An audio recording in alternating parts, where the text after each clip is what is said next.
할렐루야. 오늘 7월 18일입니다. 하나님의 사랑과 온천이 넘치시기를 바랍니다. 오늘 아침에도 하나님이 함께 하시고 오늘 하루도 하나님의 돌보심으로 아무런 사고 없이 잘 보내시고 또 모든 기도가 응답됐고 또 우리가 왕 같은 제사장으로서 많은 사람들에게 긍정적인 영향을 끼치는 우리 귀한 성도님들 되시기를 바랍니다. 오늘 어제 이어서 중보기도에 대한 말씀을 계속 드립니다. 오늘 중보기도의 태도에 대해서 말씀드리겠습니다. 이것은 꼭 중보기도뿐만 아니라 기도의 중요한 태도겠죠. 14, 15절 말씀입니다. 그러므로 나는 아버지께 무릎을 꿇고 빕니다. 아버지께서는 하늘과 땅에 있는 각 족속에게 이름을 주신 분이십니다.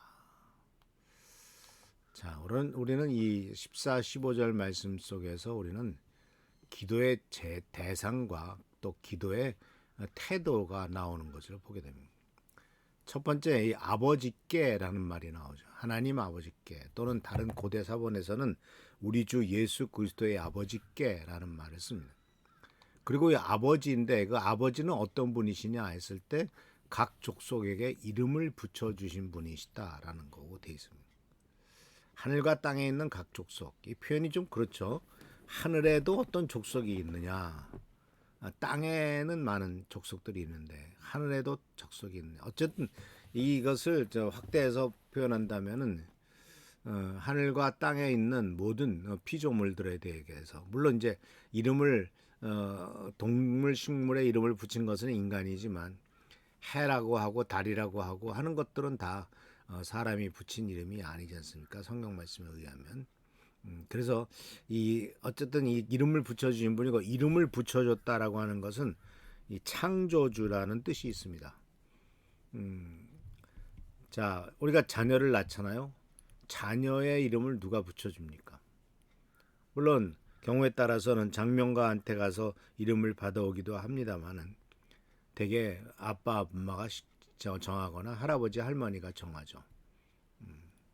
이렇게 이 이름을 붙여준다라고 하는 것은 그것에 대한 권리가 있다라는 뜻도 있죠. 예를 들자면 최초로 발견한 어떤 물건에 대해서도 자기 이름을 붙이기도 하고, 최초로 발견한 별에 대해서도 발견한 사람의 이름을 붙이기도 합니다. 그래서 이렇게 우리가 기도하는 대상은 창조주다라는 사실이에요. 창조주 하나님이시고, 또 우리가 기도하는 대상은 우리의 하나님 아버지이신데 하나님 아버지이신데 이 하나님 아버지는 어떤 분이시냐면 우리 가운데서 일하시는 능력을 따라 우리가 구하거나 생각하는 것 이상으로 더욱 넘치게 주실 수 있는 분이다라고 에베소서 3장 20절 말씀 속에 분명히 어떤 분이냐 하는 것을 분명히 말씀하고 있는 것을 볼 수가 있어요. 그래서 이 하나님 아버지께 기도한다라고 말하는 것을 통해서 우리가 조금 더 확대해서 생각한다면 기도 내용이 삼위일체 하나님과 연결되어 있다시피 기도의 그 형식도 삼위일체 하나님과 연결되어 있습니다. 그러니까 이 삼위일체 하나님과 연결되어 있다는 것은 말하면 기도를 누구에게 하느냐, 기도를 들으시는 분이 누구냐, 이것은 바로 하나님 아버지입니다. 성경에 보면은 우리 사랑하는 예수님하고 이렇게 예수님에게도 기도 드리는 경우가 이제 유초등부 애들한테는 그런 경우가 있습니다만은 예수님이라고 불러놓고 예수님의 이름으로 기도합니다. 그러면 좀 그렇잖아요. 좀 이게 좀 안 맞죠? 근데 이 사도 바울도 오늘 보면은 하늘에 계신 예수 그리스도의 아버지이신 하나님에게 기도한다라고 이렇게 분명히 기도의 대상을 하나님 아버지라고 정확하게 얘기한 것을 볼 수가 있어요. 그러면은 삼위일체 하나님에게 있어서 성부 하나님은 기도를 받으시는 분.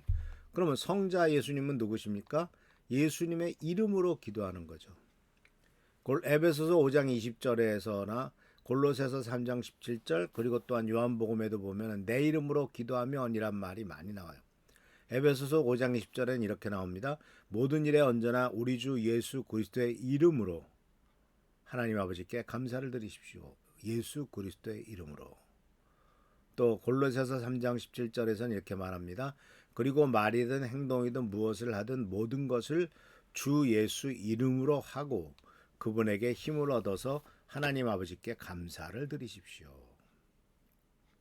이 감사를 드린다라는 말은 기도한다는 말과 동의어입니다. 그래서 예수 그리스도의 이름으로 한다라고 분명히 되어 있고, 우리가 알다시피 요한복음에 예수님께서 13장, 14장, 15장에 마지막으로 말씀을 가르쳐 주시면서 하신 말씀이 너희가 내 이름으로 구하면은 무엇이든지 내가 응답하겠다라고 말씀하신 것을 볼 수가 있어요. 그럼 성령님은 어떤 관계가 있습니까? 성령님은 바로 성령 안에서 기도하라고 말씀하고 있죠. 에베소서 6장 18절 말씀 속에서도 온갖 기도와 간구로 언제나 성령 안에서 기도하십시오. 인간의 욕심 안에서 기도하지 말고 우리의 기도 자체도 하나님의 영이신 성령 안에서 드리는 기도가 돼야 되겠다라고 말씀하고 있는 거죠. 그래서 이런 것들은 바로 왜 그렇게 기도의 대상이 하나님 아버지이고 또 성령 안에서 기도해야 되고 또 예수님의 이름으로 기도해야 되냐면은, 이것은 바로 기도를 할 때에 우리가 중요한 것은 우리의 기도를 받으신 분인 하나님을 깊이 경외하고 두려워하고 또 기도에 응답하신 것에 대해서 감사드리고 동시에 아주 겸손하다는 것이 필요한 거죠. 그래서 사도 바울은 하나님 아버지 앞에 무릎을 꿇고 비노니라는 말을 썼습니다. 무릎을 꿇고. 얼마나 겸손하게 하느냐, 또한 얼마나 간절하게 하나님 앞에 기도하느냐.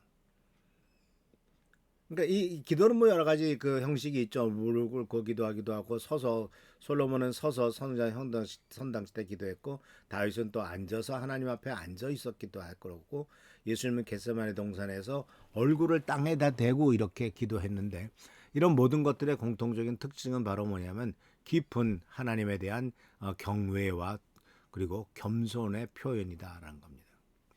그래서 사도 바울은 하나님의 위대하심을 인정하고 그 앞에 무릎을 꿇는 것으로서 기도를 시작하죠. 그래서 자기 자신이 무가치하다 하는 것을 인정하는 것이고, 하나님은 탁월하신 분이시며 능력이 있으신 분이며 또한 온 세상의 창조주로서의 권위를 인정하고 겸손하게 하나님 앞에 나아가는 것을 발견할 수가 있습니다. 그런데 이러한 겸손함이 있고 간절함의 표현이 있지만 또 한 가지 중요한 것은 바로 뭐냐면 하나님을 아버지라고 부른다는 거죠. 이것은 친밀감과 가족적인 관계를 보여주는, 그것을 강조하는 모습이죠. 하나님을 아버지라고 부른다. 그래서 우리 성도들이 예수 그리스도를 믿음으로 말미암아 하나님의 자녀로 입양됐다라는 사실을 분명히 사도 바울은 강조하고 있고요. 또한 그래서 우리들이 특별한 지위를 갖고 있다. 그리고 또 하나님 아버지의 사랑과 은혜에 아주 무한정 접근할 수 있는 권한과 접근할 수 있는 권세를 하나님이 우리들에게 주셨다라고 이렇게 말씀하고 있는 것이죠. 그래서 사랑하는 성도 여러분, 이와 같이 이 14, 15절 말씀을 통해서 우리는 우리의 기도의 대상이 누구이며 어떠한 태도를 갖고 하나님 앞에 나와서 기도를 할 것인가 하는 것에 대해서 오늘 말씀을 통해서 배웁니다. 그래서 우리들도 이런 일들을 그대로 올바로 실천함으로써 하나님의 사랑과 은총과 은혜가 넘치고 또 기도 응답의 놀라운 축복을 누리는 우리 귀한 성도님들 되시기를 축원합니다. 할렐루야, 축복합니다. 기도하겠습니다.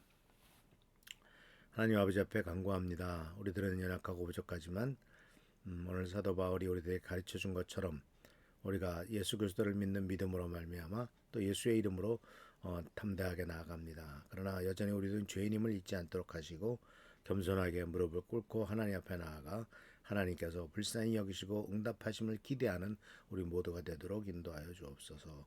오늘도 함께하여 주옵시고 지켜보살펴 주시길 바라옵고 예수 그리스도의 이름으로 축복하며 간절히 기도하옵나이다. 아멘.